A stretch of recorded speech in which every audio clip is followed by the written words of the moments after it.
Welcome back to another episode of Harmonious at Lunch, the show that fuels your business success. I'm Brandon Gano, your host and guide through the world of harmonious business growth. Today, we're unlocking powerful strategies with industry experts to help your business thrive. If you're a business owner, entrepreneur, or executive, you are in the right place. Join me and our incredible guests today on the journey to clarity, growth, and success. It is time to revolutionize your approach to business. Let's dive in with another episode of Harmonious at Lunch.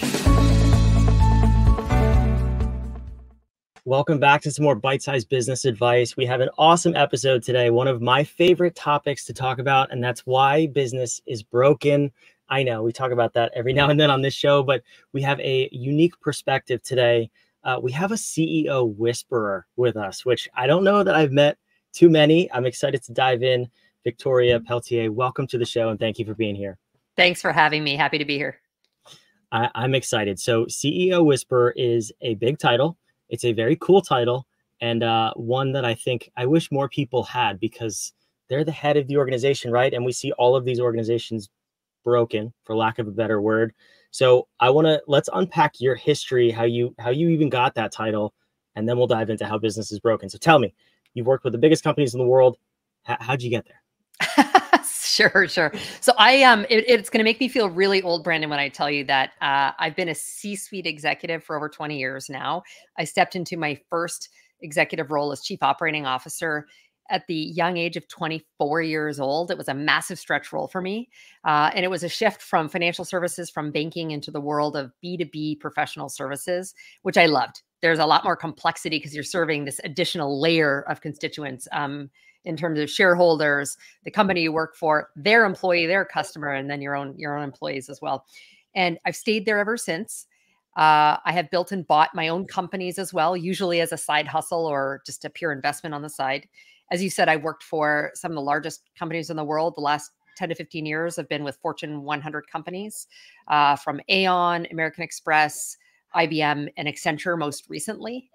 And I received the title of CEO Whisperer because in my world of B2B professional services, which is consulting, technology, and services, there's usually someone that's at the helm of some of these engagements and becomes executive sponsor for many clients. And I'm often brought in to be that trusted voice to the C-suite, having been one. And I think more importantly, because I operate with radical candor. Unlike the world of management consulting, where I find many consultants tell clients what they want to hear versus what they need to hear, I'm the need to hear person, which creates trust with the clients. And so they pull me in. So CEO Whisperer was a name that I actually received at Accenture. I was part of their CEO and board transformation practice. And one of our top leaders named me that. And Dan is his name. And I loved it. I've embraced it. I own it. I'm very proud of it. I love it. Well, that's the caption under this episode, wherever the listener is watching or listening. So we're gonna just keep that title with you forever. But you said something really interesting there, because there's two ways to say you deliver your message with candor. There's the a-hole route, which is I just tell it like it is and I don't care what people think. And then there's also the appropriate way. So obviously I'm judging this, which is with love and compassion, empathy, and the caring for both the person you're talking to, the company, and everybody involved. Safe to say you lean that way, but I'm curious, how do you go about developing that trust so you have the respect of everybody listening? I have a very different approach in business than many others. There's lots of talk about relationship-based selling. And I am truly relationship driven and building relationships from a place of genuine interest and connection with people. But to do that, that means I build relationships from a place of generosity and not greed. I give freely of my time with even though I might hope we're going to do business at some point, that's not how I go into the relationship. And then over time, we continue to build that. And then naturally people do business with people they like, trust, and want to do business with. And for me, and so that's very, because I find a lot of the companies I work for, they're want everyone going out with selling a toolkit. Here's all the offerings, whatever. That's just not how I build relationships. And the other way I build trust is And I wasn't always like this. I had to learn and pivot because it didn't feel natural. I felt like I needed to show up a certain way. But the way I've built those relationships is by one, building a really strong brand that's connected to values and some of the differentiation about who is Victoria, but also around, sharing very much of myself and being very vulnerable. That in itself breeds trust. And the last thing is when you have those kinds of relationships, when you have to deliver the tough message, the stuff that they don't want to hear, it's received from a very different place. And again, they understand it's from a place of care, compassion, and desire for progress. Yeah, and I think it's something unique that you said there, which you don't hear a lot, especially in corporate America, is the personal brand that Mm. you've built around yourself. And I'm curious, when did you first start focusing on a personal brand? Without having the vernacular and realizing exactly what I was doing, it was when I stepped into that first executive role. I'd gone from B2C environment to B2B, leading a commercial team when I'd been primarily operationally focused to the past, and needed to figure out how do we differentiate ourselves as we respond to RFPs, as we're out at conferences. So it started then, and years later, the language came to talk about personal branding. And I actually attribute a significant portion of my career success to the fact that I have built an exceptionally strong brand, and people will choose to work with me or potentially not. And that's okay. Because if we're not aligned on some things of value, then maybe I don't want to work with you. And so I focus very much also on helping my teams develop their own strength and brand, which is more than just the subject matter expertise that they're known for what they went for school. Who are you as the whole human that shows up? And, why do people want to work with you? What's your unique value proposition? What makes you different from others? Yeah, I mean that's the interesting part, right? Is because I would argue that every team, every company, every individual has a brand. So the companies we know, we always hear about that, right? But for the individual, like I had a personal brand when I was 4 years old. It's just I didn't choose what it was. And I think that's really where issues start to arise because people are going to talk about you before you come into the room. But it's the ability to control that conversation to a certain degree and build your brand around it.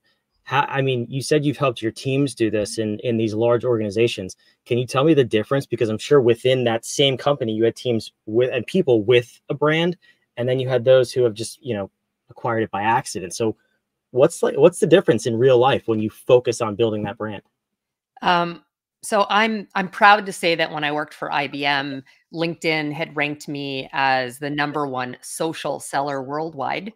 And that's their term for a combination of things, not just brand, it's your network and how you engage with your network. And I was thankful that IBM leveraged me. They asked me to help other executives develop their personal brand. And where you're right, it's about what people say about you when you're not in the room. And I do think you have, no, not think, I 100% know that you have the opportunity to influence that. You can curate that narrative, but you need to be consistent in how you show up. And so what the right wrong side of that is people who focus purely on the what you do and who you do it for. Well, in some of these particularly larger companies, or even if it's a small company, but you've got a myriad of competitors doing what you do, there's lots of choice.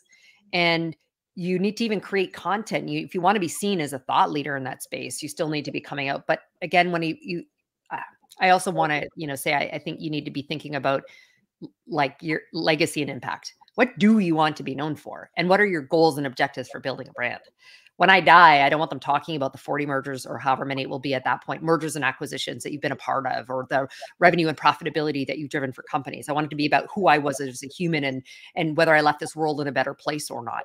And so, a lot of people think of this as this narcissistic, way, and they think of like the Instagram and TikTok influencers. It's not the same thing. I mean, yes, you'll build a followership by doing this, but it's about letting people know who you are and what you stand for. And again, building some connection or hook with people so that they want to engage with you.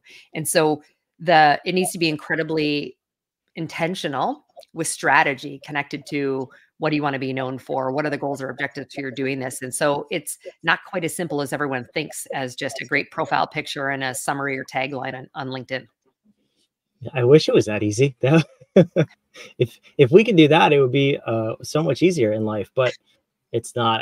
We could go down this rabbit hole for like 3 hours because it's so fascinating to me. But I want to pivot a little bit to the corporate structure because you have a very unique perspective, which quite honestly, I don't even know if we've had someone on the show with your level of expertise. We got to talking before the recording. My business partner mirrors a very similar career track as you. And what he has observed is that the corporate business model is broken, it's bloated, it's inefficient, number of different things. I'm curious to hear from your perspective, what are some of the top ways you see that it's broken being at a number of different Fortune 100 companies? I Structure is certainly one of those. And when you say it's bloated, I think, too many instances we create these matrices, which are important for a variety of reasons, but are just far too complex, where there is accountability without authority, for many of the leaders in the organization, and coupled with incentives that drive poor behavior. And, I've worked in too many companies who have multiple business units, and each of them, refers to one, name the company, so really that we're integrated as one company. They are not structured that way. They try and appear to be that way for clients, but internally there's strife and fighting all the time. Who's going to get sales credit for this? Where's this landing? So that would be, one thing. And and further on the incentives, it just doesn't drive the right behavior. So many companies are focused solely on, sales and profit. And don't get me wrong, as a shareholder for like many companies and having worked in, I like to receive dividends and see my investments grow. But it's on the backs of, I think in many instances, relationships with clients and to the detriment of many of their employees. And so I'd love to see incentives tied into a broader, multifaceted key performance indicator system that measures things that really matter. I believe culture is the outcome. You can put a nice mission or vision statement on the wall, but really it's about the language, actions, and behaviors of the leaders. So incent them for that. Sometimes I hate having to incent them to do the right thing, but sadly, that's what I've seen.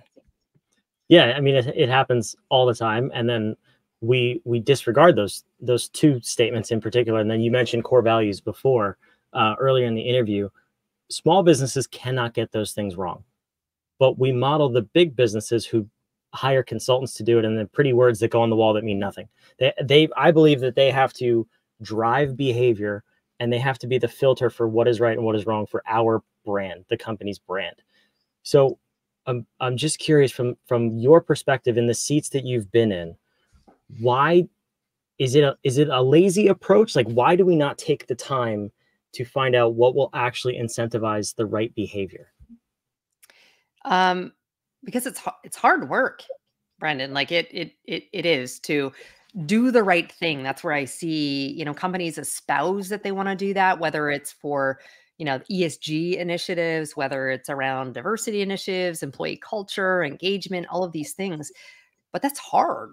And you do have shareholders to answer for. And so then we make a trade-off. It's like, okay, well, we're not going to pay the bonus because we need to get this dividend out, this sort of, okay, occasionally we do those things. I'm not saying I wouldn't do that, but the consistency in making those trade-offs means you need to stand boldly in front of your board. You need to stand in front of your shareholders and explain to them why you're going to make the shift.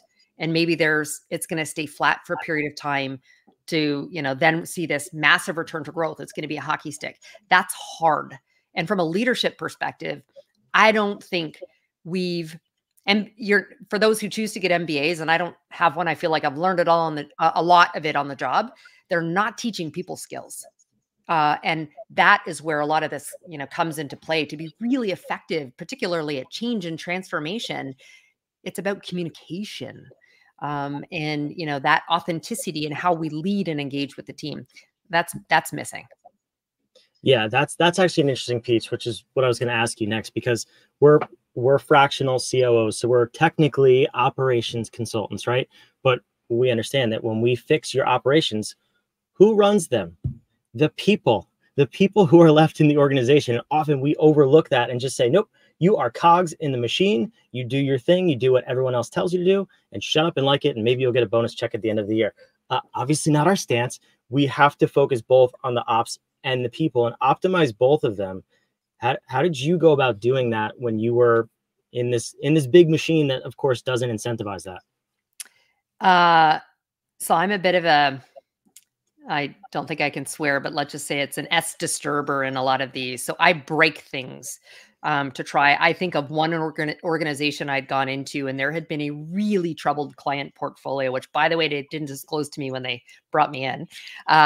And we needed to work very differently for that client portfolio and to mirror them. So I needed to get my peers to say, trust me. I mean, there's talking about sales credit and where stuff all goes. I will take care of everyone. We win or lose as a team. So I broke the model in terms of how that company operated. And what I thought was going to be a 2-year turnaround with a client happened in 15 months.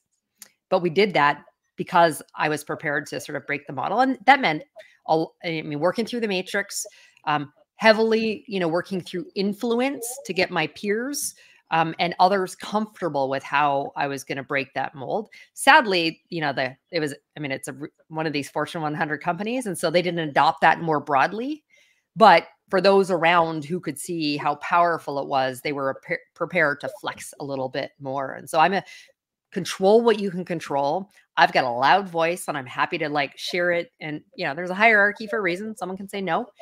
But if you're going to hold me accountable, to something, then you're going to give me, the authority to do what I need to deliver the results. Yeah, you said that earlier. It's accountability without authority. How do you instill that in an organization, even small business? We see it all the time. You have companies, 40, 50, 100 employees, and it's the same thing where people are held to these standards, but they're not empowered to do anything about it. They have to follow whatever's in place and they can't effectively operate. And then those same people get penalized for not reaching the outcomes. So how do we start this conversation within our own companies to actually give people authority to make decisions and change? Well, I think it does come from the top in terms of leadership setting the example, of leadership creating a safe place for people potentially just to fail and know that it's okay. And we will learn from those things. But also, if you're going to be connected to value and doing the right thing, I think of the Wells Fargo debacle of many years ago, right? Where they were just incented to open these accounts and do these things and whatever. But that needs to start from the top. That was clearly not the right thing to be doing. By the way, that goes back to incentive model. But so as a leader, we need to ensure that we create the safe space and flex to allow people to color outside the line. Yes, and my career started in operations, so I'm there. I'm going to build processes for us to be as efficient, effective, with high quality as possible. But there are exceptions, and I want to give you the leeway to move outside those lines to come back in later. Yeah, one of my favorite sayings is in karate. I'm pretty sure it's karate. A master knows all of the rules and they're really good at following them. The grandmaster knows when to break them.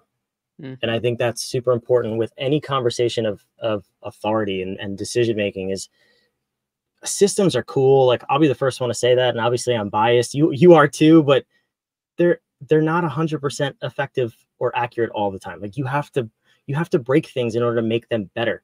Just like you said, I love that that's your mindset and your take on how you operate. So I'm curious, you're in a transition period in your career. Where are you looking next to further your career and take that next step?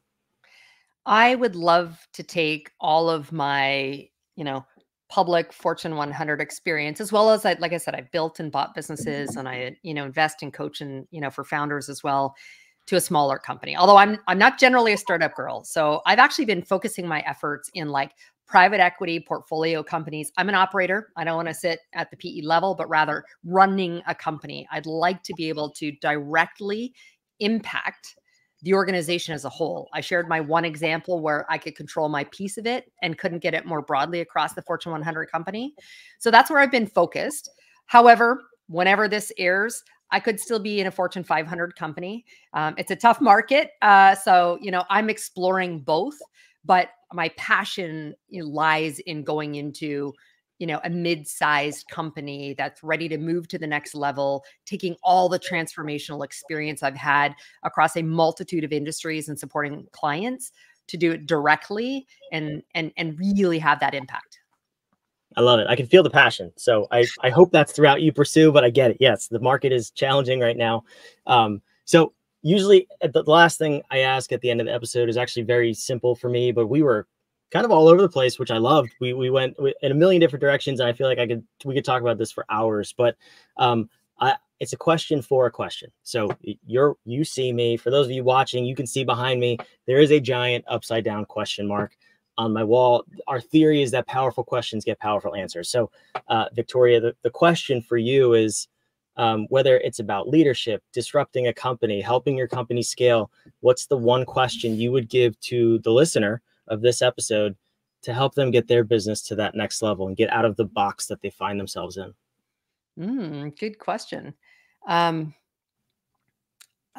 ask them what is preventing them from, whether it's doing the right thing without compromise to achieve greatness, or I talk about being unstoppable.